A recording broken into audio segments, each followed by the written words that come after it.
네, 보이는 라디오 끌끌의 진행자 김영준입니다.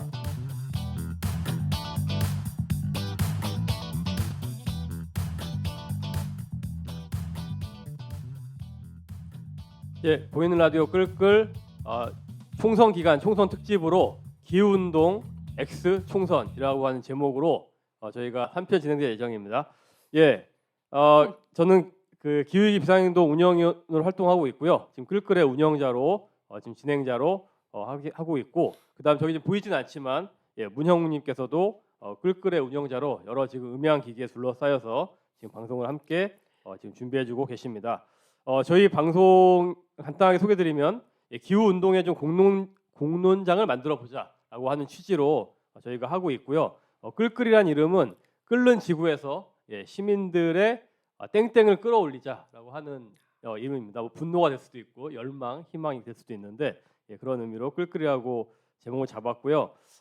방송 취지는 아마 여러분도 예상하시겠지만 티핑 포인트라고 하는 요 급변점이 이제 넘기기 전에 이 기후 위기를 해결해야 되는데 그 골든 타임이 사실은 2020년대 10년밖에 안 남았다. 벌써 지금 2024년이니까. 그런데 요 한복판에서 지금 이번에 총선이 치러지잖아요. 너무 중요한 선거인데, 그래서 기후 위기 대응을 좀 최우선으로 하는 후보들이 국회에 좀 많이 들어가면 좋겠다라고 하는 뭐 이런 걸 거칠게 뭐 기후 총선이라고도 얘기할 수 있을 텐데, 그래서 유권자들한테 좀 현재 어떻게 좀 상황이 돌아가고 있는지, 또 앞으로 우리가 가야 할 방향이 좀 어떻게 해야 되는지, 난 투표할 때 어떤 것들을 참고해야 되는지 이런 것들을 좀 오늘 두 분의 전문가들을 모시고 저희가 총선 특집으로 진행을 하게 되었습니다.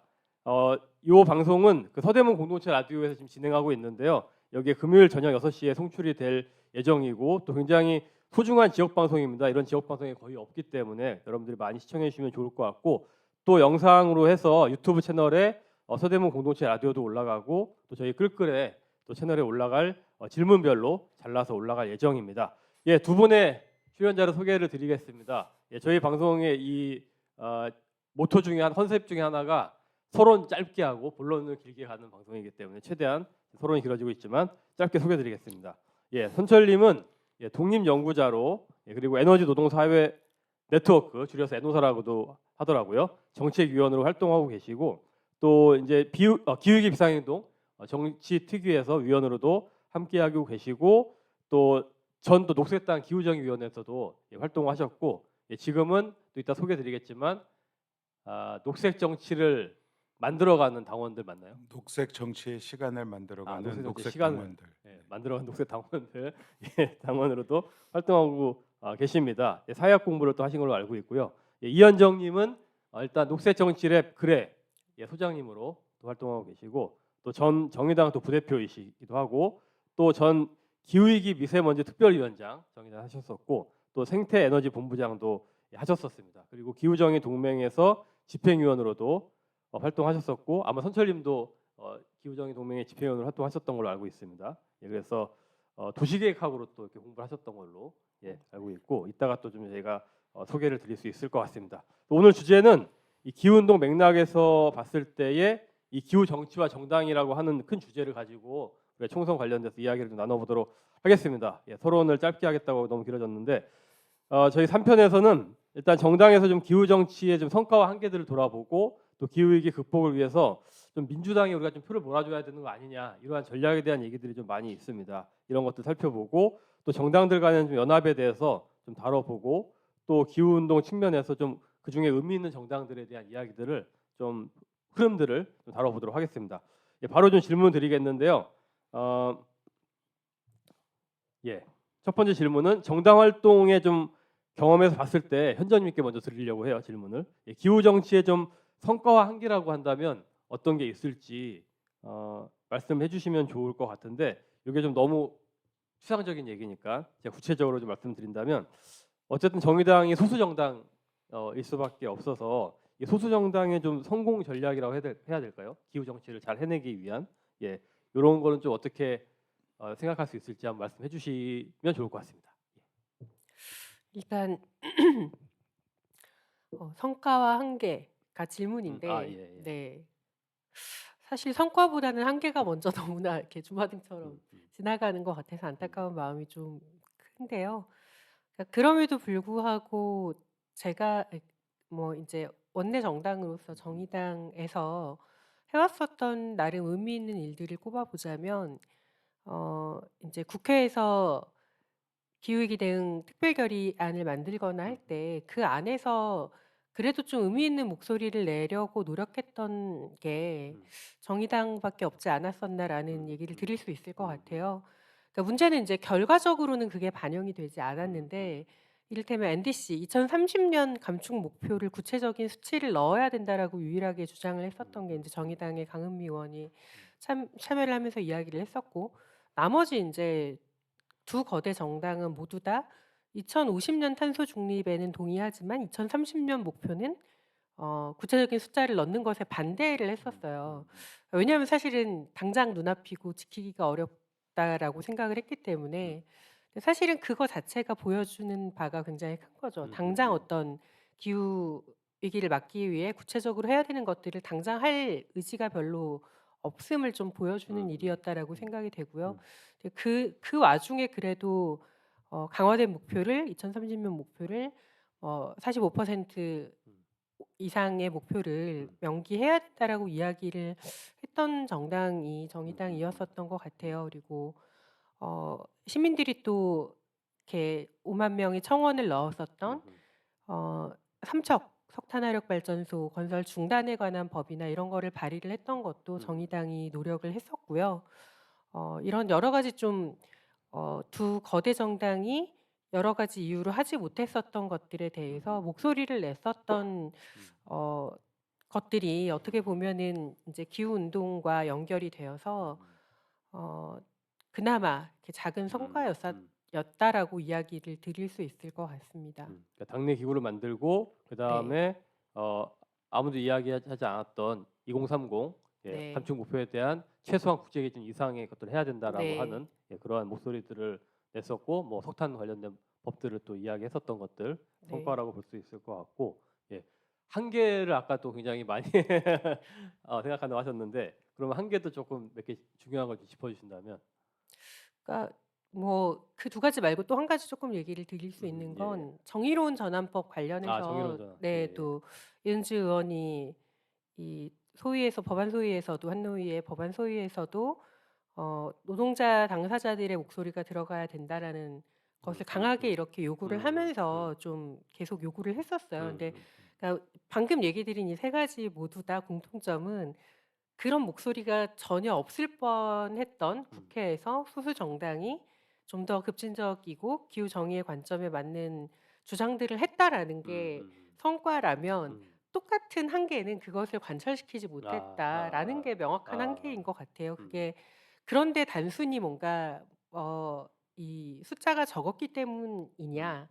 저는 꼭 그렇지만은 않은 것 같아요. 그러니까 물론 숫자가 적은 게 절대적이긴 했지만 만약에 이 우리 당의 어떤 그런 운동들이 기후 운동과 좀 더 밀접하게 연계가 되어서 힘있게 푸시가 되었었다면 좀 더 이 목소리가 받아들여질 가능성이 높았을 텐데 그러지 못했기 때문에 가진 한계였다라고 저는 생각을 하고요.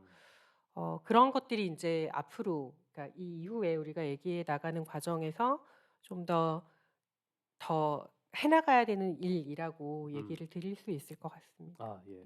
그 얘기는 아마 또 저희 뒤에 네네. 질문에 다루게 될 것 같아서 그때 네. 좀 말씀을 해주시면 좋을 것 같고 선철님도 혹시 들으시면서 이제 좀 떠오르시는 것들이 있으시면은 또 중간에 좀 이렇게 같이 부연해 주셔도 좋습니다. 네, 그냥 한 마디만 간단하게 예. 그 정당 그 기후 정치에서 정당이 어떤 역할을 했는가 이 질문인데 제가 생각하기에는 정당이 한 역할이 없다고 생각을 하거든요.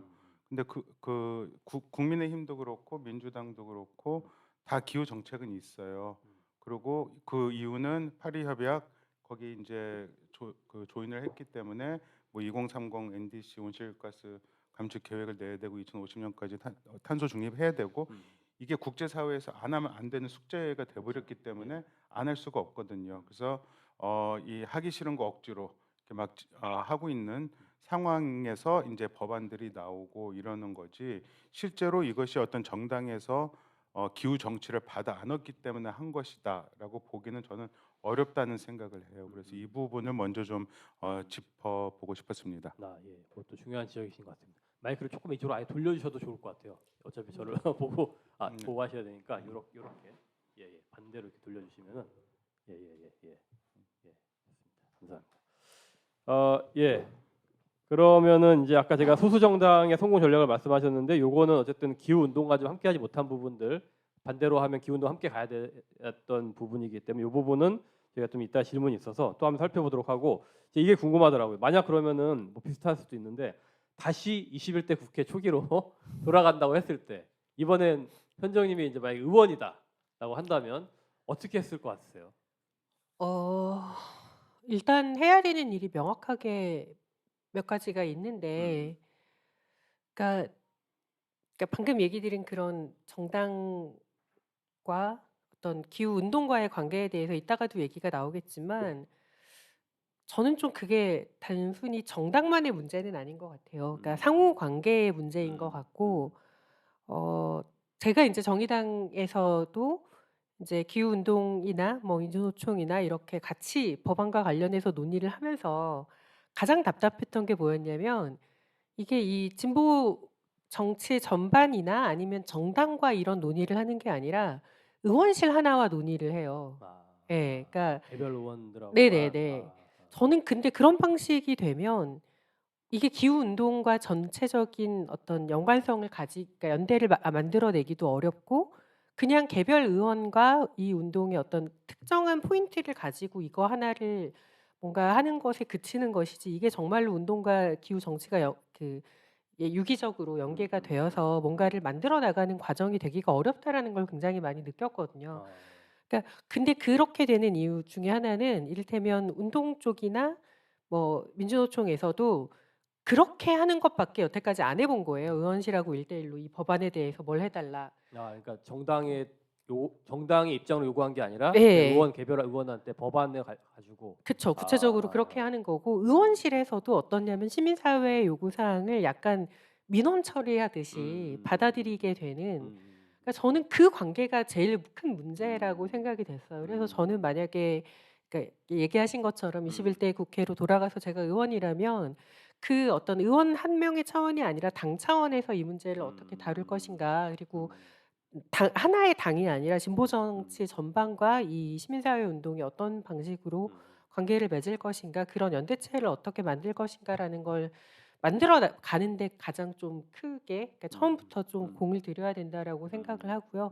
그랬다면 저는 삼척 석탄화력 발전소도 더 진행이 되기 전에, 그러니까 지금처럼 공정률이 올라오기 전에 막을 수 있는 뭔가를 만들 수 있지 않았을까라는 생각을 합니다. 그러니까 어쨌든 의석이 적은 건 상수로 놓더라도 네. 사실 그 안에서 해볼 수 있는 것들이 있었는데, 그 중에 한 개로 가장 좀 중요한 것 중에 하나가 이 개별 의원과 만약 소통하는 방식에 이런 것들이 좀 문제였었다라고. 그렇죠. 그러니까 정치와 운동의 관계 자체가 지금과는 완전히 다른 방식으로 유기적으로 만날 수 있는 이런 게 필요하다라는 얘기를 드리고 싶었어요.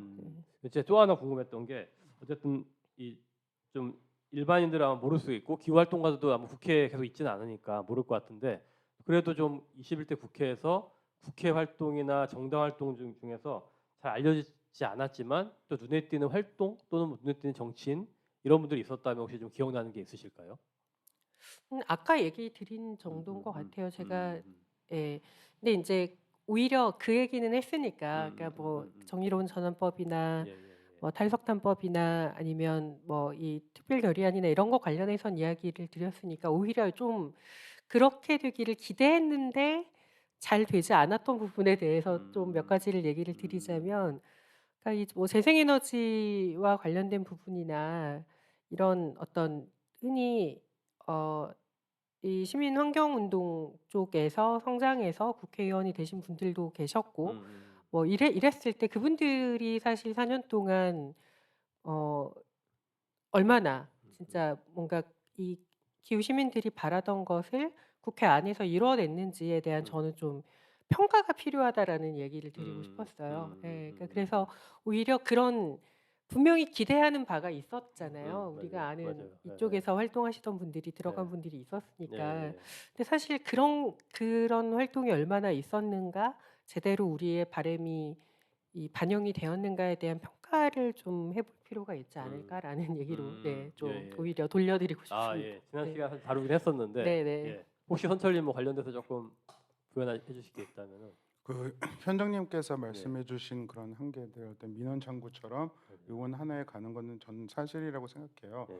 근데 그것이 문제의 원인이라기보다는 그건 문제의 어떤 징후겠죠. 문제가 드러난 하나의 방식이라는 생각이 들고 그렇다고 한다면 그걸 어떻게 넘어설 것인가, 그리고 소수의 뭐 한두 명 기후를 내세운 의원들이 생겼다고 했을 때 그 사람들은 어떤 역할을 해야 될 것인가 했을 때 사실 법안을 상정하기도 힘들잖아요. 10명이 필요한 상황에서 그러니까 무슨 기후 문제 해결을 하겠다. 저는 이거는 사실 현실적으로 어려운 네, 이제 레토릭이라는 생각이 들고, 실질적으로 의원이 생긴다면 해야 될 것은 이 국회라는 공간, 그리고 의원이라고 하는 공간을 활용해서 그걸 플랫폼으로 삼아서 기후 정치 세력들, 기후 정의 운동 세력들, 노동조합들, 여기들을 저는 연결시키는 작업, 그게 저는 가장 우선적인 과제가 돼야 된다고 생각을 해요. 그래서 그 다음 총선에는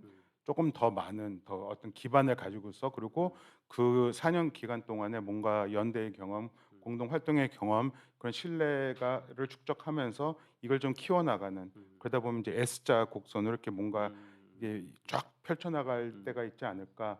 그러니까 저는 의원이 되면은 그 의회에 그리고 정당의 논리에 빠질 수밖에 없는데, 그 현정님은 이름을 안 대셨지만 양이원영 의원과 예, 이소영 의원 같은 예, 예, 경우에 예. 기대를 안고 들어가셨는데, 들어가서는 사실 무슨 뭐 가덕도 신공항법이라든가 반기후적인 법안에 대해서 반대를 못 하신단 말이죠. 기권했었나요? 예, 뭐 예, 기권을 하거나 아예 예. 참여를 안 하거나 이제 이런 방식인데, 그런 식으로 가면 안 된다는 거죠. 그리고 나중에 보면은 이제 뭐 특정 뭐 이재명을 이제 쫓아다니면서 뭘이 양평 뭐 하고 있고 뭐 이제 이런 식으로 이제 실망을 준다는 거죠. 그러니까 이게 개인의 문제가 돼서는 안 된다. 그리고 그 개인의 국회의원이 어떤 식으로 그런 기후 정의 운동을 대표하고 또 책임을 질 수 있을 것인지, 좀 이 관계가 좀 중요하고, 의원의 역할이라고 하는 것도 의회 내에서 역할보다 의회를 활용한 이 사회 운동, 기후 정의 운동과의 관계를, 그리고 그 운동 자체를 어떻게 강화시킬 것인가가 돼야지. 그 힘이 없으면은 사실 기후 정치 해봤자 아무 소용이 없거든요. 이 부분 좀 이따 또 얘기할 수 있을 것 같아요. 예, 네. 예. 뭐 다음 질문하고 연결될 텐데 제가 요 얘기 나오면 항상 궁금한 게, 그러면 그런 의원들이 만약에 한 20석 그래서 이제 원내 교섭단체를 만들 수 있을 수준이 되면 그런 건 좀 어떨까라고 하는 또 좀 질문이 들긴 하거든요. 좀 어떠실까요? 간단하게 한번 대답해 주시면은. 예. 선생님. 근데 이게 네. 이제 기후 정치, 기후 네. 시민, 기후 예, 예, 유권자 이런 예. 소리를 하는데, 기후 자체가 되게 모호하거든요. 음. 그러니까 뭐냐면은 뭐 제프 베조프라든가 아, 예, 빌 게이츠도 예. 기후 위기 해결이 맞아요. 된다고 예, 이야기를 예, 하고 예, 있고요. 예. 포스코 뭐 아, ESG 최고 등급 받고 예. 엄청나게 이제 열심히 탄소 중립을 향해서 노력을 하고 있잖아요. 예, 그러고 있는 상황에서 기후가 도대체 무엇인지, 이거 자체가 저는 규명되지 않은 상태에서는 그냥 기후 그러면은, 아니 그러면은 원전을 가지고서 우리가 기후 위기를 해결할 수 있다라고 얘기하는 것도 나오는 거고, 노동자 일반 서민들은 다 죽어 나가면서 기업들이 막 주도를 하고, 사실 포스코라든가 뭐 SK라든가 다 한국판 화석연료 기업들이잖아요, 옛날에. 그죠? 그러면은 그 기업들이 지금 이제 기후 위기를 해결하겠다고 막 앞장서고 있는 상황에서 수치상으로 온실가스 배출은 조금 줄일 수 있을지 모르지만, 이게 불평등이 더 심화되는 상황, 그리고 불평등은 그 자체로 기후 위기의 원인이 되잖아요. 이 사람들이 계속 뭔가 배출을 하고 생산을 과잉 생산, 과잉 소비를 하는 이런 시스템이 운영이 될 것인데, 그랬을 때 그럼 그게 기후인가? 그러니까 저는 개인적으로는 기후 정치라는 표현에 대해서 문제 의식이 되게 많고, 기후 시민에 대해서도 저는 되게 문제 의식이 많아요. 조금 더 명료하게 기후 정의라고 하는 표현을 좀 써야 되지 않나. 여기서 정의라고 하는 거는 이 불평등과 부정의를 맞아요. 넘어서야 기후 위기를 해결할 수 있다. 예, 왜? 예, 기후 위기의 원인 자체가 음, 이 불평등, 위계 음, 로 인한 음, 그런 사람과 자연을 마구마구 착취했던 음, 이 시스템에 있기 때문에 저는 그 기후 정의의 문제 의식이 없는 상태에서는 어떻게 기후 될지 후보가 아무리 모르겠다. 많이 그러니까 나와도 한마디로 이미자 의원, 뭐 김성환 예, 예, 의원, 예, 예. 뭐 장혜영 의원, 그리고 뭐 조천호 박사 음, 이런 분들이 하나의 테두리로 이게 기후 정치가 기회할 수 가능할 있다. 것인가? 이 질문을 던져봐야 된다는 거죠. 좀 더 근본적인 아예 질문을 던져주셨고 현정님 뭐 짧게 한번 만약에 그럼 그렇다면 전제가 말씀하신 기후 정의 음. 후보다라고 했을 때 그분들로서 만약에 원내 교섭단체가 만들어진다라고 하면 좀 어떻게 될 것 같은지.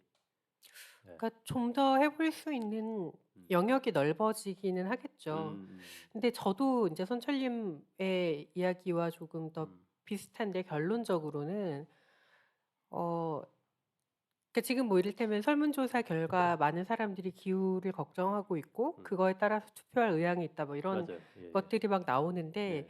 그게 정말로 이 어 어느 정도 수준이냐 이를테면 기후 위기를 극복하기 위해 나의 직업을 바꿀 정도의 결이냐 그러니까 그런 어떤 단계도 굉장히 다르고 이를테면 기후 위기를 극복하기 위해 이를테면 누군가는 핵발전을 더 강화해야 된다고 생각하는 사람도 그 안에 분명히 있을 거고 그러니까 굉장히 다르기 때문에 그러니까 이 기후 정의를 그러니까 비슷한 관점을 가지고 있는 사람이 의원이 20명이 되고 그런 것이 문제가 아니라 그러니까 그걸 넘어서서 이 사람들의 인식 자체를 얼마만큼 바꿀 수 있고 한 방향으로 모아갈 수 있느냐가 저는 훨씬 더 중요한 문제일 것 같아요. 그래서 그러니까 물론 이제 의원이 늘어나고 그렇다면 그러니까 한 방향으로 뭔가 힘있게 해나갈 수 있는 사람들이 늘어나면 힘 있는 사람들이 늘어난다면 할 수 있는 여지는 늘어나겠지만 그게 뭔가 모든 것을 보장해 주는 황금 열쇠는 아니다라고 생각을 합니다. 그러니까 그거 어떻게 보면 이제 시민사회와 기후 운동과 이 환경으로 같이 만들어져야 되는 어떤 것들이 필요한데 단순히 딱 그 의원만 많아지는 것만으로는 한계가 분명히 있다라고 네, 하는 그렇죠. 말씀이신 것 같아요. 예. 예, 그럼 다음 질문 한번 넘어가 보도록 할 텐데요.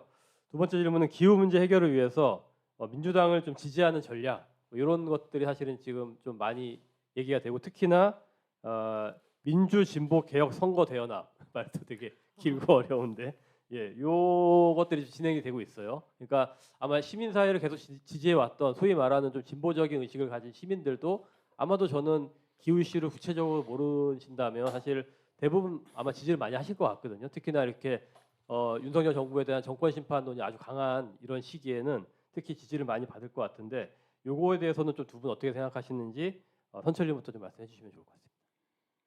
저는 기후 정치를 위해서 민주당을 지지해야 된다는 소리는 처음 들어보고요. 아, 예. 그 지금 이제 민주당을 중심으로 하는 비례연합정당 이거는 이제 되게 큰 이야기인데 이 둘은 저는 다른 차원이라고 생각해요. 그렇게 묶으려고 하시는 분들이 계실지는 모르겠지만 이건 완전히 다른 차원이고, 그러니까 이제 후자의 경우 이제 그 연합 같은 경우에는 그냥 반윤석열 전선을 이제 쳐서 윤석열 정부가 지금 좀 무도한 정치를 하고 있죠. 그래서 이거를 좀 막아야 된다라고 하는 이제 되게 오래 전부터 있어 왔었던 뭐 비판적 지지에서부터 그런 이제 뭐 위성 정당 지난 총선에서는 이제 이 연장선상 속에 있는 거고, 기후 정치를 위해서 민주당을 지지해야 된다라고 하는 분들도 저는 있을 거라고는 생각해요. 왜냐하면은 그나마 국회의원 의석이 많고 또 뭐 발의를 하고 뭔가 이렇게 통과시킬 수 있는 그런 힘은 있을 거기 때문에. 근데 그랬을 때는 이제 과거에 어떻게 그 전적을 좀 봐야 될 거 아니에요. 그렇죠. 근데 거기서 절대로 민주당이 무슨 친기후적인 정책을 펼쳤었느냐. 뭐 아까도 말씀드렸지만 하긴 했어요. 근데 그거는 그 이명박 때도 다 뭐 저탄소 녹색 성장 이제 정책을 추진했었잖아요.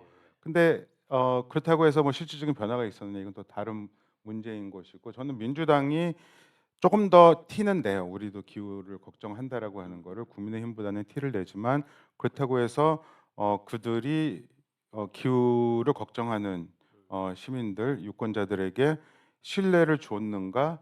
저는 그렇지는 않다고 생각을 해요. 태양광 사업자들한테는 신뢰를 줬을 것 같아요. 왜냐하면은 이제 확장을 하는데 도움을 줬었기 때문에 지원금도 나중에 좀 줄이긴 했었지만 많이 주고, 하지만 기후 위기를 극복하는 어떤 방향 그거에 대한 시각은 저는 없었다고 생각하기 때문에 일단 이 둘은 좀 떼어내서 봐야 된다라는 생각입니다. 예. 묵지 말아 주시길 아, 예. 부탁드립니다. 네. 그러니까 아마 지지하시는 분들 중에서는 어쨌든 뭐 세력이 커져야지 이게 된다 뭐 이런 생각을 하시는 분도 있으실 것 같아서 현정님은 또 어떻게 생각하시나요? 저는 아까도 이야기를 드렸지만 지난번에도 그러니까 지난번뿐만 아니죠. 사실 그 전에도 민주당에서도 녹색 혹은 뭐 환경을 대변한다고 얘기할 수 있는 사람들을 영입해서 국회의원을 만든 일이 있었죠. 예, 그 전에 장하나 의원도 있었고. 근데 사실 그게 결국은 저는 일종의 그린워싱이었다. 그런 얘기를 드릴 수밖에 없을 것 같아요. 그러니까 결과적으로 보면 그래서 어떻게 했냐 민주당이. 대표적으로 제가 얼마 전에 다른 강의를 하는데 질문이 들어왔어요. 이번에 민주당에서 1호 영입 인사로 그 박지혜 박지혜 변호사님, 변호사. 예, 뭐 어떻게 생각하냐고 저한테 질문이 들어왔습니다. 그래서 제가 뭐라 그랬냐면 박지혜 변호사님은 되게 훌륭한 사람이다. 근데 문제는 뭐냐면 박지혜 변호사님이 훌륭한 사람이다라고 제가 생각하는 되게 좀 중요한 근거 중에 하나가 탈석탄법 그때 이제 정의당에서 이 발의를 주도했었던 그 탈석탄법의 초안을 박지혜 변호사님하고 저 녹색당의 이치선 정책위원장님하고 같이 이제 초안을 만드셨거든요. 그 내용이 저는 지금 우리나라에서 신규 석탄화력 발전소 그것도 최대 규모의 그걸 아직 짓고 있다라는 것 자체가 우리나라의 지금 기후 위기 대응 현재를 보여주는 가장 중요한 지표라고 생각을 하는데 여러 가지 법적인 문제에도 불구하고 특별법을 만들어서라도 이거를 중단시켜야 된다라는 그리고 시민들도 그걸 원하고 있다라는 걸 보여주는 그런 되게 큰 법이었다라고 생각을 하거든요. 근데 그런 법을 만든 사람은 영입하면서 민주당은 그 법은 반대하는 통과시킬 의사가 전혀 없는 그래서 공동 발의자를 민주당에서 찾는데 정말 애를 먹었어요. 그래서 정의당만으로는 발의를 할 수 안 되니까. 없었기 예, 때문에 저는 그게 보여주는 게 지금 민주당의 상황이 아닌가 이런 어떤 상징성을 가지고 있는 그래서 환경 기후를 이 생각하는 사람을 영입하는 데는 관심이 있지만 그 사람이 어떤 이야기를 했고 어떤 활동을 해왔고 그 활동의 내용을 민주당이 받아 안아서 제대로 된 정책을 만드는 데는 전혀 관심이 없기 때문에 그러니까 그리고 과거의 전력을 보면 또 아까 얘기하셨던 분들을 포함해서 뭐 여러 사람들이 그 안에 들어가서 민주당 안에 들어가서 정말로 기후 정의의 관점에서 제대로 된 정책을 펼칠 수 있는 그런 당이었는가 라고 평가했을 때 저는 절대 그렇지 않다라고 생각을 하거든요. 그렇기 때문에 저는 이 지금 민주당이 뭔가 이렇게 하는 것들은 그린워싱에 불과하다. 그리고 진짜로 뭔가 의지가 있었으면 이미 이번 국회에서 할 수 있는 게 너무나 많았다. 민주당이 다수당이었고 민주당이 의지만 가지고 있으면 가덕도 신공항도 막을 수 있었고 예, 이런 탈석탄법도 통과시킬 수 있었지만 그렇게 하지 않았다. 사실 그거 이외에 무슨 얘기가 더 필요할까 싶어요. 저는. 그러니까 가덕도 특별법은 막을 수 있었다가 아니라 민주당에서 그거를 그쵸, 특별법을 맞아요. 추진한 거기 때문에 맞습니다. 네, 네. 그런 또 한계를 말씀을 두 분이 좀 같이 해주셨고 그 어쨌든 아까 언급드린 민주진보 개혁 선거 대연합 그러니까 사실은 뭐 시민사회 좀 원로들부터 해서 좀 우리가 아마 이름 아시는 분들은 또 이름 딱 보면 알만한 분들이 또 많이 들어가신 것 같은데 그러니까 요런 방식에 대해서 그러니까 어쨌든 뭐 이해는 저는 좀 가긴 해요. 그러니까 어쨌든 이렇게 폭주하는 정권을 막아야겠다라고 하는 것들 그렇기 때문에 우리가 최대한 소위 말하는 야권이 연대해야 되는 거 아니냐 이런 논리들이 지금 이번 처음은 아니지만 이번에도 그렇게 좀 얘기가 나오게 됐는데 요거에 대해서는 조금 우리가 기후 정치와 좀 관련해서 생각해봤을 때 조금 이 부분 조금만 더 아까는 이제 좀 이런 정당의 문제를 좀 언급해 주셨다면은 요 시민사회 쪽에 대해서는 좀 어떻게 생각하시는지 선철님부터 말씀해 주시면 좋겠습니다. 먼저 이렇게 사실 자칭 뭐 시민사회 원로잖아요.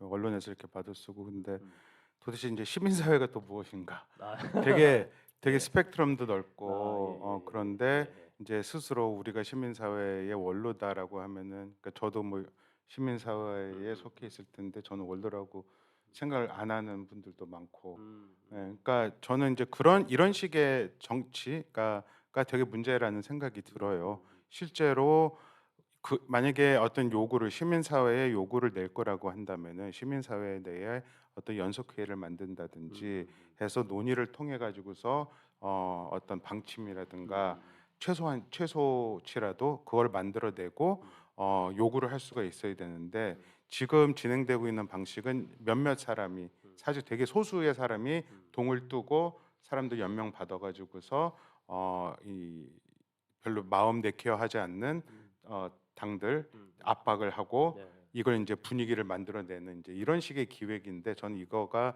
되게 반민주주의적이고 이 기후 정치에도 되게 저는 역행하는 좀 그런 방식이라는 생각이 들어요. 일단 지금 국회의원들도 개인 중심으로 가는 것의 문제들 이야기를 많이 했었는데 시민사회도 마찬가지거든요. 그러면 어떻게 아래에서부터 풀뿌리에서 힘을 조직해서 정당을 압박을 해야 되는데 지금 그 말씀하신 시민사회 원로 자칭 시민사회 원로들이 하는 방식은 그 방식이 아니라 자기네들이 나서 가지고서 자기네들의 어떻게 보면 이제 그 권력을 가지고서 네트워크와 권력을 가지고서 판을 짜려고 하는 되게 위로부터의 그런 방식이기 때문에 저는 민주주의에도 저는 역행하는 거라고 생각해요. 되게 위험한 방식이고 우리가 넘어서야 되는 방식이라고 생각합니다. 혹시 현종님은 조금만 그럼 차원을 그러니까 어쨌든 이번에 정권 심판을 하긴 해야 되는 그 국민들의 어떤 좀 걱정들이 있잖아요. 그러니까 이런 걱정들이 어쨌든 저는 이렇게 연결이 될 수밖에 없는 것 같은데 좀 조금은 더 좀 그런 국민들에게 좀 좀 드리는 말씀이라고 한다면 좀 어떻게 좀 이야기를 할 수 있을까요? 그러니까 정의당도 가장 이제 이 항상 곤란에 처하게 된 게 이를테면 대선 아 맞죠. 때였죠. 예. 지난번에도 신동희 의원 예, 심상정 득표를 의원. 예. 근데 사실 이 진보 정당들이 그거에 대한 대안을 얘기하지 않은 게 아니잖아요. 이를테면 대통령 결선 투표제가 맞아요. 필요하다라던가. 예. 근데 그런 이야기는 받아들여지지 않으면서 무조건적으로 이렇게 굽히고 들어와라라고 하는, 그러니까 심지어 뭐 단일화를 제안받은 적도 없는데 그냥 술 마이타라는 거 자체로 뭐 니네 때문에 윤석열이 당선이 됐다라고 얘기하는 것은 사실 저는 그러니까 그냥 화풀이라고 생각을 해요. 그러니까 물론 이제 지금의 대통령이 가지고 있는 여러 가지 문제들이 있고 그것에 굉장히 분노하는 것도 나름의 정당성이 있겠지만 그것이 정말로 다른 소수 정당의 후보가 출마했기 때문이냐라고 묻는다면 저는 그건 아니라고 이야기를 할 수밖에 없고, 그러니까 지금도 마찬가지로 사실 정권 심판이라고 하지만 그러면은 그 지금의 이 윤석열 정권이 탄생하게 된 책임이 누구에게 있는가를 다시 좀 물어야 되는데 저는 그것 역시도 민주당에게 책임이 가장 크게 있다라고 생각을 하거든요. 근데 그것에 대해서 냉정하게 평가하지 않고 반성하지 않고 앞으로는 이렇게 더 잘해 나가겠다라는 거 없이 그냥 무조건 이렇게 들어와라라고 얘기하는 것은 저는 선철님은 좀 오히려 본인이 느끼시는 것보다 좀 약하게 얘기하신 것 같은데 저는 정말 조폭 같다라고 느꼈어요. 조폭이나 양아치들이 하는 거랑 다를 바가 없다라고 느껴졌고 그런 부분에 대해서 저는 시민들도 상당 부분 느끼고 있기 때문에 윤석열 정권이 탄생했다라고 생각을 하거든요. 그러니까 만약에 윤석열 후보가 정말로 훌륭한 사람이어서 된 게 아니라 정말로 뽑을 사람이 없고 누굴 뽑아야 될지 모르겠고 민주당 후보도 싫은 이유가 굉장히 명확했기 때문에 음. 당선이 된 거잖아요. 예. 근데 그것을 마치 뭔가 이 양자만을 놓고 선택의 여지가 없는데 얘네가 된 것은 얘네를 지지하지 않았기 때문이다라고 얘기하는 것은 굉장히 남에게 그냥 책임을 돌리는 것이고, 그러한 논리가 계속 반복되어 온 것이 저는 지금까지 대한민국의 정치의 역사가 비극을 계속 반복해 온 결과인 것 같아요. 그래서 저는 이번에 윤석열 정권을 심판하는 것이 정말로 우리나라의 정치의 장기적인 관점에서 더 나은 방향이냐? 저는 꼭 그렇진 않은 것 같아요. 예. 그러니까 아마 촛불 소위 말하는 촛불 혁명, 그러니까 어떻게 보면은 그거 이후에 대통령이 당선되고 또 180석 가까운 의석을 얻은 이런 건 역대 아마 없었었는데 그쵸. 이렇게 네. 해서도 사실은 뭐 기후위기뿐만 아니라 우리 사회 여러 가지 현안들을 사실 해결을 근본적으로 하지 못했었던 것들을 보면은 이번에 또 정권을 바꾼다고 가능할까라고 하는 의문들은 또 충분히 좀 던져볼 수 있을 것 같고. 근데 좀- 한 아, 가지만 예. 더 좀 그 말씀드리고 싶은 거가 뭐 반윤석열 전선이 필요하다. 근데 그 자체가 어떻게 보면 민주당이 만들어낸 프레임이란 그쵸. 말이에요. 그죠? 그러니까 그리고 기후 정치하고는 관계가 없단 말이에요. 사실 어떻게 보면은 만약에 기후 정치 어떤 기후 정의를 진짜로 고민하는 사람이라면은 반윤석열이 아니라 실제로 어떻게 이 실질적인 온실가스 배출 감축을 이뤄낼 수 있을 것인가, 그러기 위해서 어떻게 생산에 대해서 규제를 할 수 있을 것인가, 그리고 어떻게 불평등을 해소할 수 있는 이런 정책들을 만들 수 있을 것인가, 석탄 발전소라든가 그 화석 연료 어떻게 이 단계적 폐지를 위한 계획들 내올 수 이런 것이 중심이 돼야 되는데, 만약에 반윤석열 전선 이렇게 얘기를 하면은 사실 그런 기후 의제들은 부차화되는 거잖아요. 그러면서 민주당의 프레임을 받아 안는 것이기 때문에 저는 좀 이런 부분들은 떼어놓고 이야기해야 된다고 생각을 합니다. 그래서 사실 이제 이런 목소리들이 제법 있고, 근데 말씀하신 대로 그렇게 되는 이유가 결국엔 좀 구조적인 문제도 있는 것 같아요. 왜냐하면 양당 구조라는 게 결국에는 상대방을 욕하면은 결국 자기가 정권을 얻는 방식이니까 계속 그 정당으로 그런 프레임을 만들어내고 국민들한테 계속 유포시키고 언론은 받아쓰고 하다 보니까 시민들도 그냥 그게 되게 익숙해지고 당연하게 생각이 되는 것 같은데, 뭐 그렇게 보면은 뭐 민주당 뭐 거대 양당 다 잘못이 분명하지만 그들도 또 그렇게 할 수밖에 없게 만드는 또 이런 구조들을 또 문제가 있을 텐데, 혹시 좀 이런 구조들은 좀 뭐가 문제고 어떻게 좀 바뀌어야 되는지 좀 두 분은 또 어떻게 생각하시는지 궁금하거든요. 예. 혹시 저는 그 문제 의식 예. 자체가, 예. 그러니까 민주당도 사실 기득권 정당이잖아요. 그렇죠. 그러니까 거대 양당 체계에서 예. 어떻게 보면 서로 적대적 공생 관계를 서로를 그렇죠. 욕하면서 예. 이러는 기득권인데, 예. 그들이 마치 어떤 그들이 이 구조를 만들어낸 원인인데 그들이 마치 이 구조 속에서 어쩔 수 없이 그렇게 한다? 전 그건 아니라고 생각하거든요. 그들은 책임의 주체이지 예. 그들이 뭔가 이 구조에서 어쩔 수 없이 이렇게 가는 거다라고 하는 것조차도 어떻게 보면 그 자기들의 기득권 그리고 권력을 축소하려고 하는, 저는 그런 자기 정당화 그리고 읍소, 그러니까 양쪽 다 그렇잖아요. 서로 국힘대로 민주당대로 우리가 이 더 약자야, 의회 독재를 하고 있다고 국힘은 반대 소리를 지르고 이러고 있는 상황이잖아요.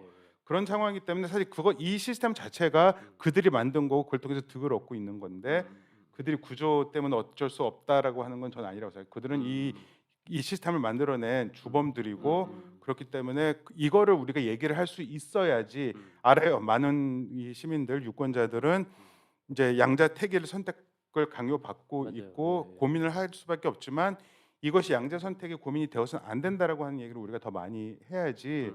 그 프레임 안에서 놀면은 결국 이 시스템 자체가 저는 강화되는 방식밖에 안 된다고 생각을 합니다. 그렇죠. 예. 그러니까 그런 어떤 피해자 코스프레라는 게 분명히 존재하고, 저는 이제 진보정당에서 오랫동안 활동하면서 아까 그 논리 있잖아요. 니네가 출마해서 뭐 누가 됐다라는 얘기를 굉장히 많이 들었어요.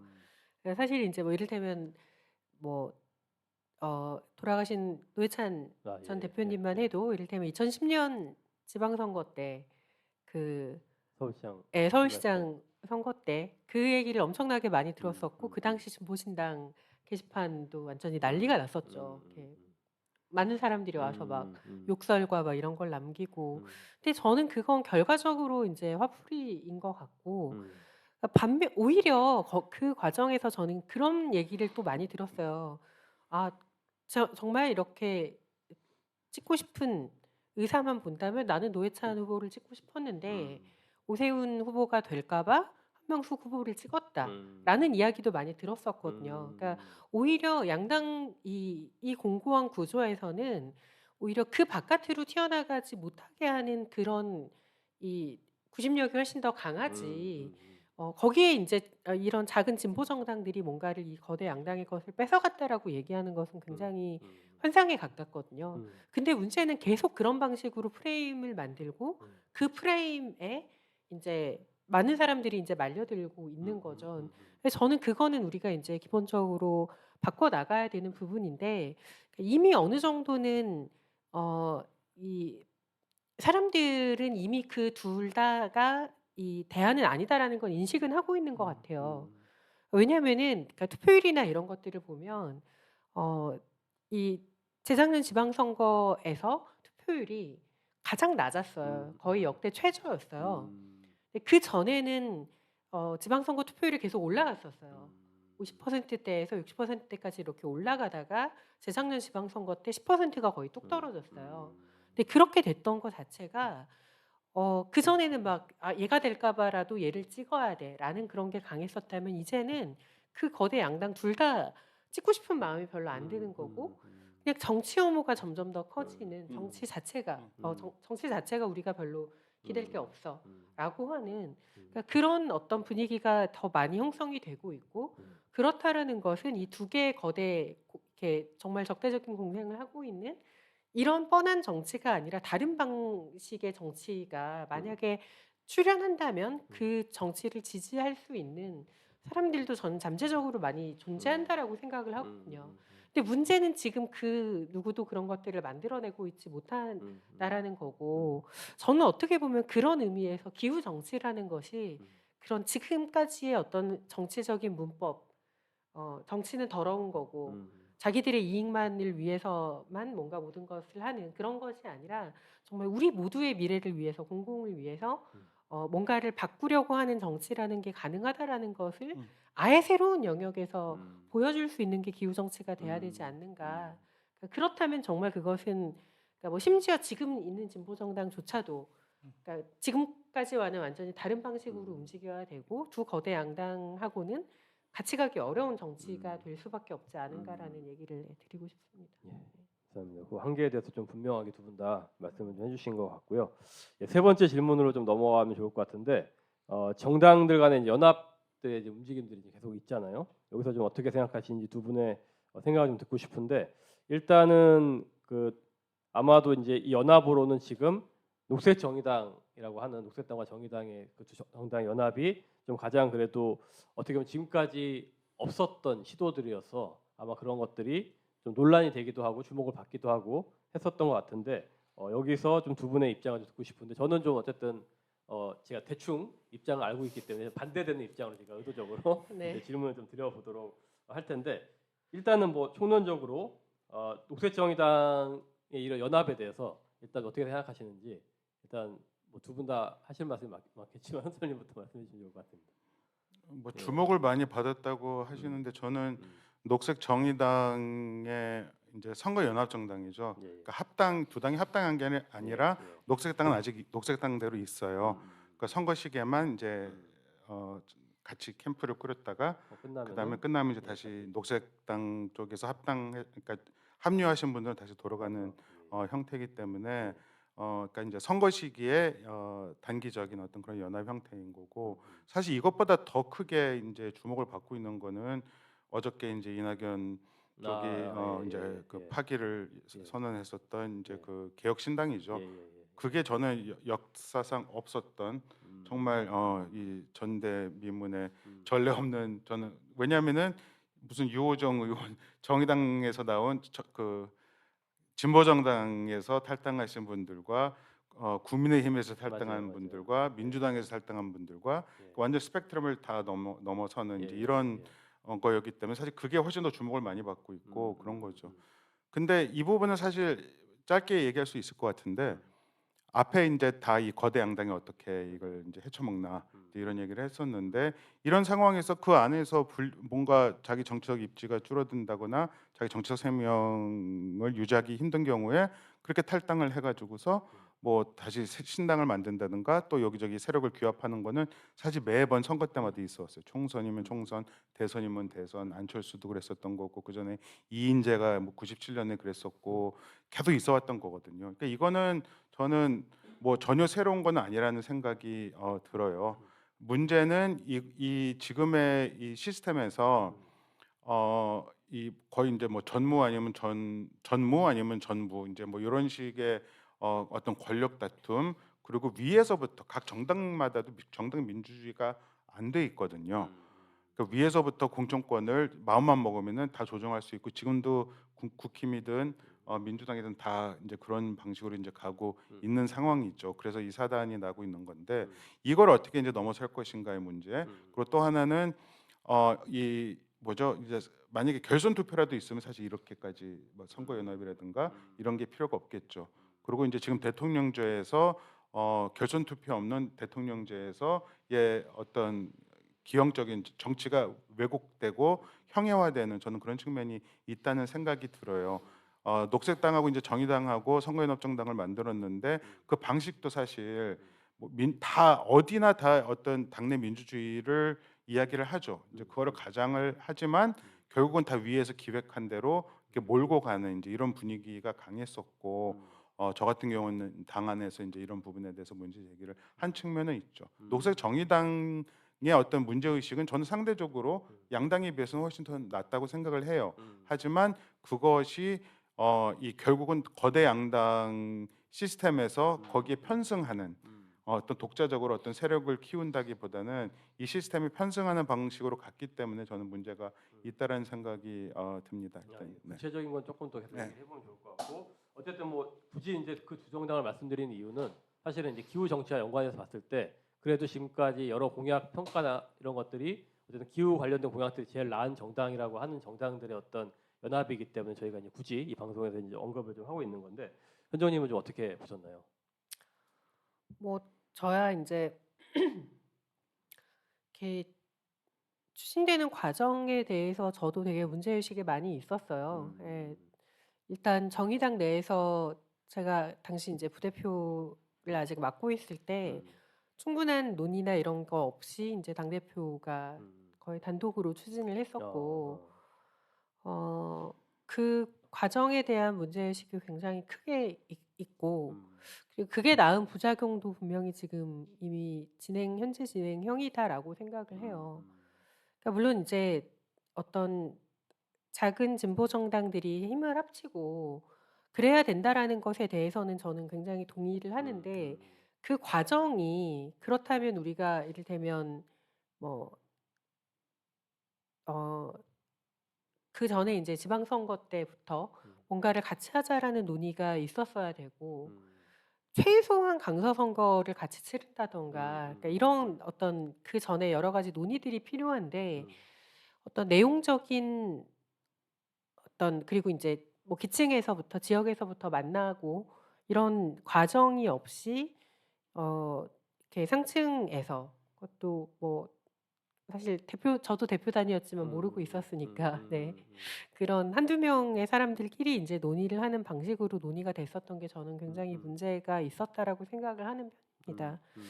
어 그러니까 좀 안타까운 이야기를 드리면 정의당 내부에서도 인제 녹색 활동을 하는 분들이 꽤 많이 있는데 그분들은 사실은 좀 받아들이지를 못하고 있는 상황이에요. 그래서 이를테면 여기 계신 분들은 많이 아실 텐데 작년 4.14 때 굉장히 열심히 활동을 했었던 정의당 세종시당 생태위원회 분들은 최근에 탈당을 거의 다 하셨어요. 예. 여러 가지 인제 당에 대한 문제의식 같은 게 있으시고 그러니까 당이 좀 더 선명하게 기후 정의에 기치를 내걸기보다는 그러니까 그런 방향성이나 내용에 대한 논의보다는 이런 좀 선거를 앞두고 어떤 정말로 이 뭐라 그래야 되죠? 그러니까 어 결과를 음. 위한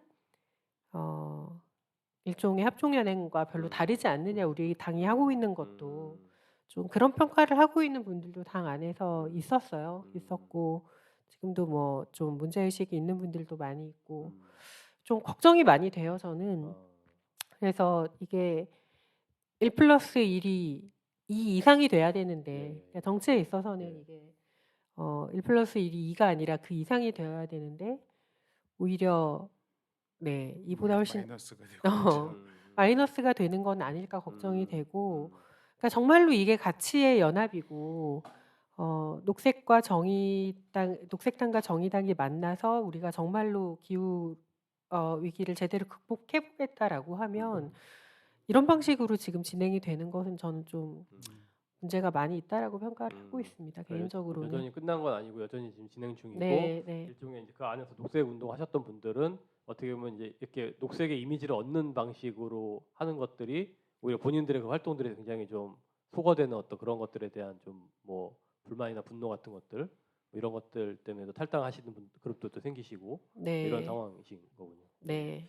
그러면은 어쨌든 절차적으로도 좀 문제가 있었다고 두 분이 말씀해 주셨던 부분들도 있는 것 같아요. 근데 이런 것도 좀 있는 것 같아요. 아까 지금 얘기 잘 해주셨는데 사실은 이전에 강서 선거에서 사실 진보 정당들이 연합을 하려고 하는 시도가 있었었고 아마도 녹색당과 정의당에서는 그때 이제 좀 잘 안 됐었던 경험들이 또 이번에 좀 연결이 된 게 아닌가 싶은데 어쨌든 그러면은 진보 정당들이 연합하는 건 두 분이 아마 좀 비슷하게 다 같이 연대한다는 측면에서 동의하실 것 같은데 그러면 그런 것들이 좀 왜 안 되는지 그리고 다 같이 연합할 수 있는 방법은 혹시 좀 무엇이었는지 뭐 지금 약간 늦긴 했지만 뒤늦게 돌아봤을 때는 다 같이 연대를 하면 좋다고 생각하신다면 왜 안 됐고 그게 어떻게 하면 됐었을까라고 하는 부분 좀 말씀해 주시면 좋을 것 같은데 선철님.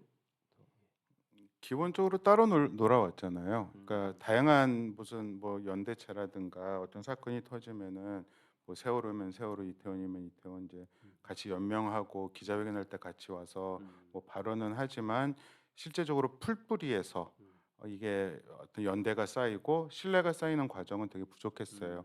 이게 되는 지역들은 있어요. 지역들마다 뭐 어떤 지역에서는 뭐 녹색당과 정의당과 또 어떤 지역에서는 노동당과 녹색당과 또 어떤 지역에 정의당하고 노동당이 친한 데는 모르겠다. 하여간 이제 그런 식으로 이제 지역마다는 다 차이가 있는데 사실 그렇게 아래에서부터 올라와서 이게 이제 위에서의 어떤 정당 간 연합의 기틀이 돼야 되는데 사실 그거 없이 상층에서 몇몇 사람들의 기획으로 그러니까 그 강서 보궐선거 구청장 보궐선거 말씀해 주셨는데 그때도 사실 당원들은 어떻게 돌아가는지 하나도 몰랐거든요. 다 어떤 밀실에서 그런 협의가 되고 뭐 결정이 되고 이제 이렇게 가겠다. 그리고 이제 사후에 이제 추인받는. 근데 뭐 당원들이 잘 모르는 상태에서 당이 이걸 하겠다는데 그럼 반대를 하기도 애매한 상황이고 이런 식이 이제 계속됐다는 거죠. 그러니까 다시 한번 다른 식으로 얘기를 하자면은 당에서 결정을 내리는 이제 그 당 지도부, 당권파들과 실제로 일반 당원들 사이의 거리가 그만큼 큰. 하지만 당원들은 신뢰를 주고 싶기 때문에 이제 지지를 보내는 이제 이런 형식이 계속 같이 가고 있는데 저는 이런 현실을 넘어서기 위해서는 아래에서부터 지역 사회에서부터 그리고 지금과 같은 그런 형식적인 연대 이름 같이 올리고 이러는 게 아니라 더 많은 당원들과 당원들이 엮이고 같이 무언가를 하고 이러면서 신뢰가 쌓여야 된다는 생각을 해요. 근데 이게 안 되고 있는 거가 지금 뭐 진보 정당 운동뿐만이 아니라 어떻게 보면 한국 사회 운동의 전반적인 좀 한계가 아닐까 하는 생각을 가져봅니다. 예. 뭐 관련해서 어쨌든 뭐 연대가 안 됐던 이유가 있을 것 같은데 아마 좀 궁금하신 분도 많이 있으실 것 같거든요. 그래서 왜 안 됐고 좀 어떻게 하면 앞으로 지금 이제 풀뿌리부터 선철님은 좀 같이 계속 신뢰를 쌓아야 된다라고 말씀하셨고 어쨌든 한편으로는 또 풀뿌리부터 싸우지 않더라도 뭐 결정권하는 소위 말하는 대표단이 있을 텐데 그분들도 어쨌든 합의를 못했기 때문에 지금 이제 안 된 거잖아요. 그런 부분에서 좀 말씀해 주시면 좋을 것 같습니다. 뭐 일단은 전반적으로 선철님 의견에 동의하고요. 그리고 이제 선거 때가 돼서 하면 안 되죠. 평상시에 해야죠. 그렇죠. 예, 그렇죠. 예. 그게 이제 되게 그 큰 문제인데 저는 좀 솔직하게 강서 선거 얘기를 하면 그거는 이 진보 정당을 오랫동안 해왔던 사람들끼리의 역사가 가로막았다고 생각을 해요. 그러니까 이 과거에 분명히 당을 같이 했었던 경험들이나 이런 것들이 오히려 더 저 사람들이랑 같이 할 수 없는 이유를 많이 낳았잖아요. 네. 그 분열 과정에서의 좀 갈등이라든지 그쵸, 뭐 이런 예. 앙금이라든지 이런 것들. 네, 그런 것들 때문에 음. 사실 여기에서 좀 뭐 얘기하기는 뭐 어려운 부분들이 많이 있겠지만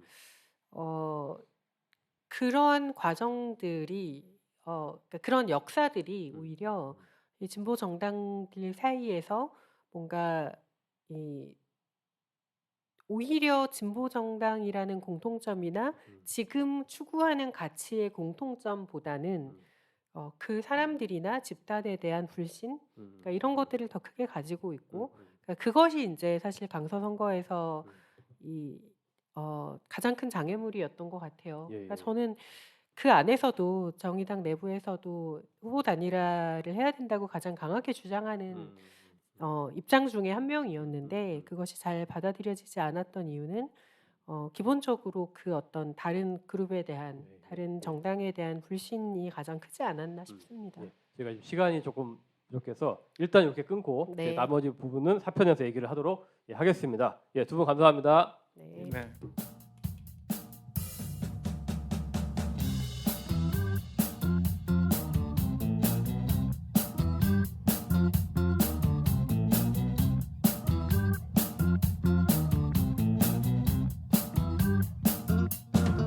우리 집에 오시려면 지하철을 타세요.